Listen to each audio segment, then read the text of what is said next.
Listen to these little clips that I've made from a report by Katy Tur.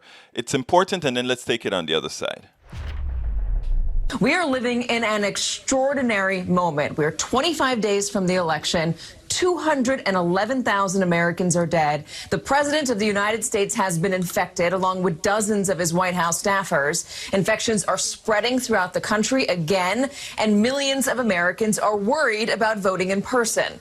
The time for truth has never been more critical. We have a saying in this country that no matter what, the truth will win out. But given all of the unreliable and sometimes nefarious sources of information out there, I'm wondering, in this unprecedented moment, if that saying is wrong. Sir, do you want to talk about the election? At a grocery store parking lot in Staten Island, I went looking for the kind of information you don't get from polls. You sure you want to hear what I got to say? I do want to hear what you got to say. A sense of not only what voters believe, but why. How important is the election? Very important. Why? Because we can't have Biden. You sure you want me to say this on camera? Yes, go ahead. I want you to say everything. We can't have Biden as president. Of course it's important. I'm an American. I'm free, and I want to stay free. Believe me, there's no way I'd vote for Biden. There was a pretty clear consensus in this Republican pocket of liberal New York City, where 57% of the 2016 vote went for Donald Trump. But it went beyond the belief that Trump was the better candidate. Voters here told me that Joe Biden wasn't really a candidate at all. Oh, he's a puppet. He's a puppet. He's their little puppet. He's just a puppet. The belief was widely held, but it wasn't rooted in evidence. Who's controlling him? I think the Clintons. AOC and all of them. Nancy Pelosi. The voters I spoke with were committed to their version of events, even when that version departed from the public record. This country is in a big mess because if the Democrats get in, God knows their supporters, most of the people supporting them are looting and burning down businesses. These guys are a bunch of thugs. You didn't hear Joe Biden condemn the violence? Well, he should have did it from the beginning. You didn't hear him do that from the beginning? There's no place for violence, no place for looting or destroying property or burning churches or destroying businesses. No, I didn't. I didn't hear anybody. And in the absence of a public record, in cases where one simply does not exist, some people were prepared to believe seemingly anything about the opposing party. There's a lot of stuff on Facebook that talks about how Democrats are running child trafficking rings. I believe it. You believe it? I do, because I believe a lot of the movie stars. I do. I believe it. I believe it. I mean, come on. Go look at Epstein's Island.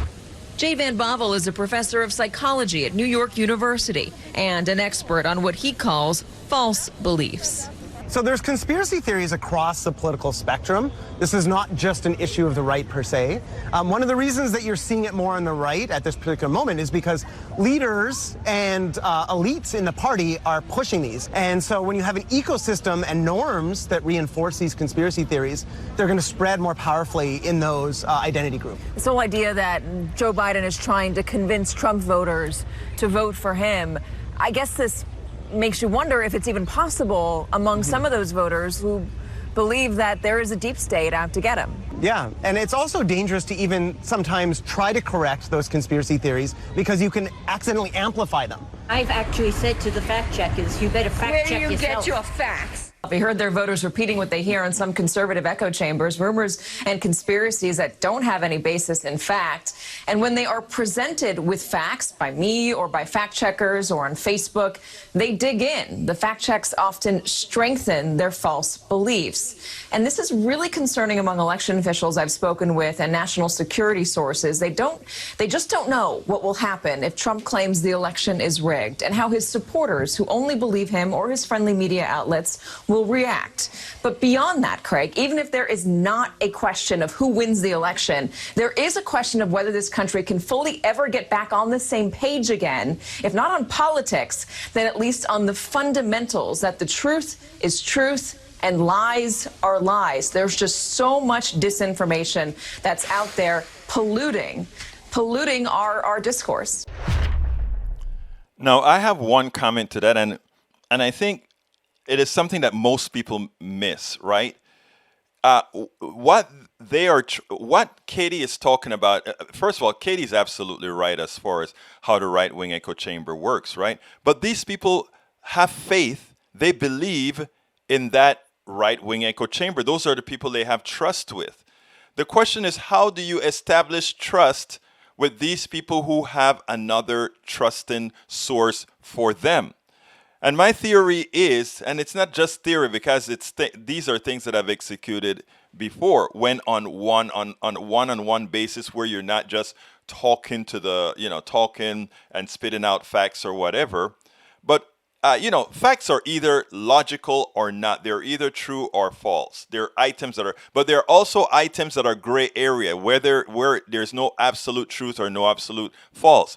It is when you commingle those two things, the absolute true false and the things that could go any way, right?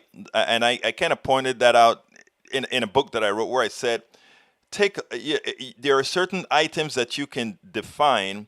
Abortion, I can't argue an abortion case easily because I don't know where life begins and that sort of thing. So there's no yes, no answer that I can just go absolutely and perform. But I can perform a yes, no that says water is H2O. I can do a yes, no answer that says if I put more money into the hands of a poor person, that person is going to spend it out. But I don't have to tell somebody that. I can have that person who trusts the right wing tell me that by asking them the appropriate question.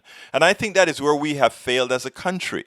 I think we have failed as a country, the media as a country, because we want to just tell people how things are, as opposed to having a conversation and have them logically come out with these results. So when I preach about facts or whatever, one of the next points that I'm getting is, please tell me how you would differ on these particular items. So I have a lot more faith that if we do things differently, we as a people can make a change more so than not. The majority, not necessarily all, but yes, in fact, the majority. We spend a lot of time deconstructing the news, trying to parse it into a form that everybody can understand. We try to find those little nitpicks where it flies above the fray, etc. If you really like these videos that we do, I want to ask a big favor. Please go ahead, number one, subscribe to our channel, and number two, please join if you can. Thank you so kindly for watching. Keep watching. Please remember to share. We must populate the entire internet with our progressive message, a message that we know is what most Americans say that they want. So help us, please join.